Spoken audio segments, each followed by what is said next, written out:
High, welcome to my channel Sanju station. তো ইউটিউবে আমি এমনি স্ক্রোল করছিলাম, স্ক্রোল করতে করতে দেখলাম একটি গান চলে আসলো, সিনেমার নাম রাজকুমার। তো আমি ভাবলাম যে কী গান, কারণ কোনো এরকম অফিসিয়াল কোনো আপডেট দেখিনি, বা এই সিনেমার ডিরেক্টর হিমেল আশরাফ যখন এই সিনেমার আরও একটি গান মা সিনেমার গানটি মুক্তি পায়, সিনেমা রিলিজের পর দেখি অনেক কটা পোস্ট করেছিল, বাট এই গানটির নিশানা সেটা আসবে এরকম কোনো পোস্ট দেখিনি। আর প্রোডাকশন হাউস থেকে কোনো রকম অফিসিয়াল কোনো কিছুই দেখিনি।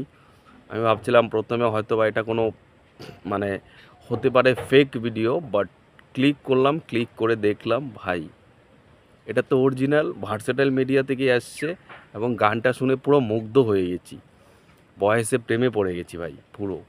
যেই ছেলেটা গান গেয়েছে তার নাম সম্ভবত রিহান রাসুল, এরকম।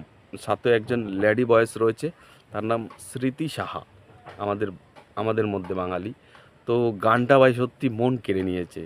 গানের যে লিরিক্সগুলো খুব সুন্দর, যিনি লিখেছেন একদম সলিড লিরিক্স দিয়েছেন।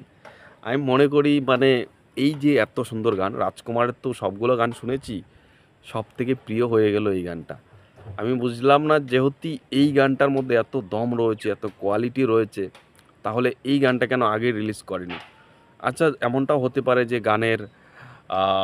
গানটা হয়তো বা সিনেমার কোনো সম্পর্কিত জিনিস আহ, দিলে লিক হয়ে যাবে, বা সিনেমার গল্প বোঝা যাবে, তাই হয়তো গানটা ভিজুয়ালি দেখাতে পারেনি, যার জন্য তারা অডিও ভার্সনটা এনেছে। তাহলে এই অডিও ভার্সনটা আগে আনতে পারতো, সিনেমা রিলিজের আগে। আচ্ছা, সিনেমা রিলিজের আগে না আনুক, বেশ কয়েকদিন পরে আনতে পারতো। আচ্ছা, এখনই এনেছে, বাট সেটা তো প্রপার একটা একটা প্রমোশন দরকার না। তারা ভাবছে হয়তো যে সিনেমাটা হলে আর চলছে না, তাই এটা নিয়ে আর প্রমোশন করে কি হবে, তাই এরকম। বাট একটা একটা জিনিস ভুল করেছেন, এই যে এই গানটা যিনি গেয়েছেন, মানে এই পেছনে তো অনেক শিল্পী থাকে। ধরুন আপনার সিনেমা বক্স অফিসে ফ্লপ করুক বা হিট করুক, জানি হিট করেছে, বাট এখন মনে হয় তো আর চলছে না, যাই হোক সেটা আলাদা ব্যাপার। আপনার সিনেমা বক্স অফিসে চলুক না চলুক, ব্যাপারটা আলাদা। কিন্তু এই গানের পেছনে যারা খেটেছে, যাদের পুরোপুরি পরিশ্রম গিয়েছে, গানের সিঙ্গার থেকে শুরু করে গানের লিরিক যিনি লিখেছেন, গানের মিউজিক অ্যারেঞ্জ করেছেন, সব কিছু মিলিয়ে তাদের তো একটা প্রাপ্য সম্মান পাওয়া উচিত, তাই না? তো এই সম্মানটা তখনই তারা পাবে যখন শ্রোতারা তাদের গান শুনবে, তাদের গান নিয়ে গুনগুন করবে, তাদের গান দিয়ে অনেক কিছু করবে, রিলস বানাবে, বা তাদের গানের সঙ্গে গলা মেলাবে, কেউ কভার করবে, তখনই তো তাদের সার্থক। বাট আপনি যদি কোনো প্রমোশন না করেন, কোনো শ্রোতার কাছে যদি গানটা নাই পৌঁছায়, তাহলে যারা পরিশ্রম করেছে তাদের পরিশ্রমে তো জল ঢেলে দেওয়া হলো। ব্যাপারটা ঠিক এরকম হলো না। আমি বুঝলাম না, গানটা তো মানে একবার শুনেই ভালো লেগে গেছে। মানে এরকম গান তো দর্শক খুঁজেও পায় না। খুব কঠিন বর্তমান সময়ে এই ধরনের গান বানানো। তো এরকম সময়ে এত সুন্দর একটা গান, এত সুন্দর ভয়েস, গানের মিউজিকটা, ধুনটা খুব সুন্দর। খুব সুন্দরভাবে গানটাকে হালকা থেকে একটু বাড়ানো হচ্ছে। তো এত সুন্দর সাউন্ড মিক্সিং করা হয়েছে। এই গানটা কেন প্রমোশন হলো না? আমি তো ভাই বুঝলাম না। যারা বাংলাদেশে রয়েছেন, যারা এই সিনেমা দেখেছেন বা এই সিনেমার সম্পর্কিত কিছু জ্ঞান রয়েছে, বা গানটি কেন প্রমোশন হয়নি, আমাকে একটু কমেন্টে লিখে জানাবেন, হ্যাঁ? আমি তো সত্যি মানে অবাক হয়ে গেছি, এই গানের প্রমোশন, উইদাউট প্রমোশন গানটি রিলিজ করলো। অনেকেই জানেও না। হয়তো আমি সাহস করে ক্লিক করেছি, অনেকে হয়তো আমাদের এখানকার সাহস করে ক্লিক করবে না। তারা তো ভাববে যে এটা কোনো একটা এমনি আছে না, ইউটিউবে এরকম ফেক ভিডিও চলে আসে, ওরকমই ভাববে।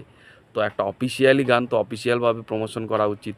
আর গানটা যেহেতু এত সুন্দর, এই সিনেমার একটি গান ছিল আমি একাই রাজকুমার, মানে মোস্ট থার্ড ক্লাস সং।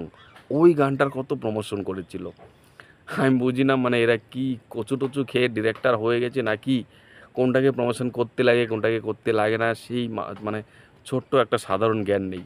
যাই হোক, নিশানা গানের প্রত্যেকটা লাইন খুব ছুঁয়ে গেছে আমাকে। আমি চাইবো এই গানটা নিয়ে আলোচনা হোক, কথা উঠুক, কারণ গানের পেছনে যারা সত্যি পরিশ্রম করেছে, তাদের প্রাপ্য সম্মানটা যেন তারা পায়, কারণ গানটা খুবই ভালো, শ্রোতাদের কাছে পৌঁছানো উচিত। আমার এই ভিডিও জানি কজন দেখবে জানি না, বাট যদি 10 জনও দেখেন, তাহলে আপনার আর 10 জনকে দেখার জন্য মানে শেয়ার করবেন, আমার ভিডিওটা না করুন। কারণ হয়তো আমার কথাটা শুনলে 10টা লোক আরও গানটার প্রতি আগ্রহ বাড়বে, বাট আপনাদের যদি মনে হিংসা থাকে যে আমার ভিডিও শেয়ার করলে আমার লাভ হয়ে যাবে, তাহলে আমার ভিডিও শেয়ার করতে হবে না, গানটা গিয়ে 10 জনকে শেয়ার করুন, সেটাই হবে। যাই হোক, এখানেই শেষ করব ভিডিও। আর আপনাদের কী মতামত কমেন্টে জানান। টাটা।